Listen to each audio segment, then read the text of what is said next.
эфире новости, в студии Анастасия Кобызева. Здравствуйте. Вот главные темы. Правительство страны поддержит регионы с недостаточным уровнем социально-экономического развития. Какие меры предусмотрены? Ремонт дорог в самом разгаре. На каких улицах в Якутске идут работы? Дома при помощи гаджетов и компьютеров у студентов колледжа Якутии горячая пора – экзамены.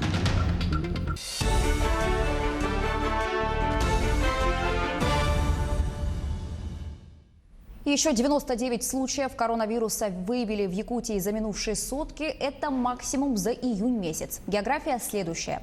В Якутске 74 заболевших, по 5 в Намском и Нерюнгринском районах, по 4 новых случая в Мегино-Кангаласском и Мирнинском районах, 3 случая в Алданском, 2 в Горном, по 1 в Сунтарском и Татинском районах. В тяжелом состоянии сейчас находится 26 человек, 108 заболевших выздоровели. Глава региона призвал граждан строго соблюдать все ограничительные меры. Только так можно остановить коронавирусную инфекцию. По городу Якутска видно, что маски носят далеко не все. И на сегодняшний день меры санитарно-эпидемиологического характера, даже тоже практически элементарное мытье рук постоянно и так далее, многие забыли. Ну и, конечно же, ответственность руководителей за то, чтобы на рабочие места люди не допускали с признаками ОРВИ, с высокой температурой. Тоже, к сожалению, в ряде учреждений, предприятий не соблюдается. И в результате этого мы видим и наличие таких внутрикорпоративных заражений, причем достаточно больших. Названы главные симптомы коронавируса у детей – это лихорадка, диарея и рвота. К такому выводу пришли медики в результате исследования, проведенного в 4 больницах в Западном Китае. У 76% из заболевших детей, за которыми было установлено наблюдение, появилась лихорадка. При этом среди взрослых она наблюдалась только у 44% инфицированных. Еще у 62% детей был сильный кашель, у 12% диарея и рвота. Ранее немецкие ученые выяснили, что дети заражаются коронавирусом реже своих родителей. Пожары продолжают бушевать в Якутии. В регионе действует особый противопожарный режим. Сложная обстановка сохраняется на территории Среднеколымского района, где зарегистрировано 7 природных пожаров. Из них 5 крупных очагов. Всего же, по данным авиалесоохраны, на территории региона действует 20 природных пожаров. Площадь активного горения – 152 гектара. За сутки возникло 11 пожаров и 4 удалось потушить. Причиной возникновения новых очагов является последствия прохождения грозового фронта, засушливой и ветреной погоды. Группировка авиации МЧС России находится в режиме повышенной готовности, чтобы не допустить угрозы населенным пунктам. Регионы России получат 100 миллиардов рублей на компенсацию выпадающих доходов. Правительство страны обсудило методику распределения этих средств. Анализ всех выпадающих доходов будет проведен по состоянию на 1 июля. Далее, до 15 июля, все регионы должны получить эту помощь. Об этом рассказал вице-премьер Марат Хуснуллин на заседании правительственной комиссии по региональному развитию. Это уже второй транш, направляемый в регионы с недостаточным уровнем социально-экономического развития для реализации 3-летних программ развития, которые будут запущены в ближайшее время. Горно-обогатительный комбинат Наглинский в Якутии назван одним из главных инвестпроектов на Дальнем Востоке. По словам генерального директора Дальневосточного фонда развития Алексея Чукункова, компания продолжает развивать экономику всего региона. В прошлом году проект строительства горно-обогатительного комплекса Наглинский занял 1-е место в рейтинге проектов с наибольшим экономическим вкладом в развитие Дальнего Востока. Планируется, что угольный кластер обеспечит более 252 миллиардов рублей прироста валового регионального продукта и 13 миллиардов рублей дополнительных налоговых поступлений в бюджет региона до 2028 года. Борьба за Арктику выходит на новый уровень. Дональд Трамп потребовал создать в США мощный ледокольный флот к 2029 году, а также построить 4 военные базы в арктических зонах. Это ответ на расширение влияния России в северном регионе. Так недавно был заложен еще один новейший атомный ледокол, который получил название «Якутия». Нюансы международной политики обсудили эксперты во время онлайн-дискуссий на платформе проектного офиса развития Арктики. К слову, в борьбу за влияние в этом регионе вступили и неарктические государства. Нас, конечно, это не может не беспокоить, арктические претензии и амбиции неарктических государств. В 2018 году Великобритания заявила о принятии своей военной арктической стратегии. Доклад в 2018 году был представлен и Франции, в котором отмечается целесообразность присутствия вооруженных сил Франции в высоких широтах. Нас это тоже не может не беспокоить. Арктика – это приоритетное направление в государственной политике России, и, по мнению экспертов, необходимо грамотно проводить все идеи по развитию региона, которые уже утверждены. Также большое внимание нужно уделить экологическим вопросам. И при разработке новых месторождений, и при эксплуатации уже существующих нужно сделать все, чтобы не повторить катастрофы, которая произошла недавно в Норильске. Указ о задачах по модернизации государственного управления до 2024 года подписал глава региона Айсен Николаев. Приоритетной задачей госуправления в республике остается повышение эффективности работы аппарата за счет новых технологий, включая цифровую трансформацию. Как ожидается, оказание госуслуг минимум на 70% перейдет в электронный формат. Государственных служащих станет меньше на 30%, при этом качество управления значительно возрастет. По словам руководителя региона, коронавирус заставил окончательно понять, что управлять по-старому уже нельзя. Модернизация упростит и ускорит принятие решений, предоставление госуслуг и внедрит инженерный процесс в управление. Жители отдаленных местностей Якутии приняли участие в досрочном голосовании об изменениях в Конституцию. Так, например, первыми в Булунском районе проголосовали оленеводы. Накануне членов участковой избирательной комиссии доставили в кочевые местности Саханджа в стада на вертолете. В голосовании там уже приняли участие порядка 16 человек. В целях защиты от коронавируса всем выдали маски и перчатки. Единый же день голосования по Конституции пройдет 1 июля. Проголосовать можно не по месту регистрации. Для этого нужно подать заявление на любом участке избирательной комиссии или через портал госуслуг. Понадобится документ, удостоверяющий личность. На любом избирательном участке можно открепиться и закрепиться за другим. Все очень просто. Можно выбрать любой участок в пределах округа или другой регион. Голосующий получит вторую часть заявления, где есть QR-код. С ним он приходит в день голосования на тот участок, за которым закрепился. Его уже внесут в список. Все поправки в Конституцию являются важными.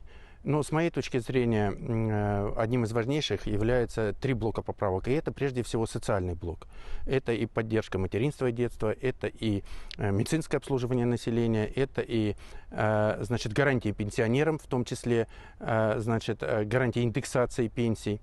Второй важнейший блок внутриполитический. Это передача полномочий президента, частичная передача полномочий президента парламенту при формировании правительства. Это утверждение премьер-министра и утверждение министров. Это чрезвычайно важная поправка, потому что в современной истории это впервые у нас в России. Третий блок поправок, с моей точки зрения, тоже важный. Это, конечно же, внешнеполитический блок. Там главнейшим является укрепление нашего суверенитета, незыблемость границ Российской Федерации. И самое главное, это верховенство законов Российской Федерации над всеми решениями международными, которые принимаются в отношении нашей страны. Но, повторюсь, все поправки являются важными. Закон о госбюджете Якутии на 2020 год принят Илтубеном. Проект депутатскому корпусу представил министр финансов Якутии Валерий Жандоров. Общий объем доходов госбюджета республики на этот год увеличен на 4 миллиарда 732 миллиона рублей и составил 224 миллиарда 9 миллионов. Так, например, на этот год увеличены дотации на оснащение и переоснащение дополнительного коечного фонда медучреждений для оказания помощи больным коронавирусной инфекцией, а также на строительство и реконструкцию объектов питьевого водоснабжения, субсидии на осуществление ежемесячных выплат на детей. В Якутске продолжаются работы по ремонту дорог. Сколько средств было выделено и сколько объектов запланировано отремонтировать, расскажет Дмитрий Тымыров. В этом году на строительство и ремонт дорог столицы было выделено порядка 1,5 миллиарда рублей. В этом году у нас предусмотрено порядка 1,5 миллиарда. 500 миллионов – это с дорожного фонда, 500 миллионов с местного бюджета и 496 миллионов – это источник федеральный бюджет. Всего до окончания этого года дорожные службы планируют провести ремонт и строительство дорог 28 объектов. Как сообщили в МКУ Главстрой, все они имеют на сегодня подписанные контракты и работы уже начаты. Ведутся работы по устройству бордюрных камней, тротуаров и подготовительные работы. С начала этого месяца ремонтные работы начались по улице Губина, где подрядные организации ведут работу по обустройству тротуаров и установку бордюров. По Губина у нас генеральный подрядчик «Сельдорстрой». Работы ведутся согласно календарного графика, без отставаний. В данный момент производится устройство тротуарной плитки и производятся работы по замене газопровода. Как сообщили подрядчики, работы здесь завершатся в августе этого года. Дмитрий Тымыров, Владимир Павлов, Якутск. В средних специальных учебных заведениях республики началась сдача выпускных экзаменов в режиме онлайн. Наш корреспондент Юрий Осипов узнал, как проходят испытания у студентов Якутского финансового экономического колледжа. Пандемия коронавируса заставила пересмотреть подход к обучению. Еще в марте все учебные заведения перешли на дистанционную форму. Якутский финансово-экономический колледж смог быстро подстроиться под новый формат. Один из важных факторов – это техническое оснащение колледжа. В прошлом году в рамках федерального проекта «Цифровая образовательная среда» колледж получил 2 комплекта компьютерных класса. К тому же была установлена скорость интернета до 100 мегабит в секунду. Кроме того, в этом году преподаватели колледжа прошли курсы повышения квалификации по теме «Цифровые педагогические технологии, применяемые в образовательном процессе». Студенты сдают экзамены по 2 компетенциям – бухгалтерский учет и финансы. Здесь государственная итоговая аттестация проходит в 2 формах. Это демонстрационный экзамен и защита выпускных квалификационных работ.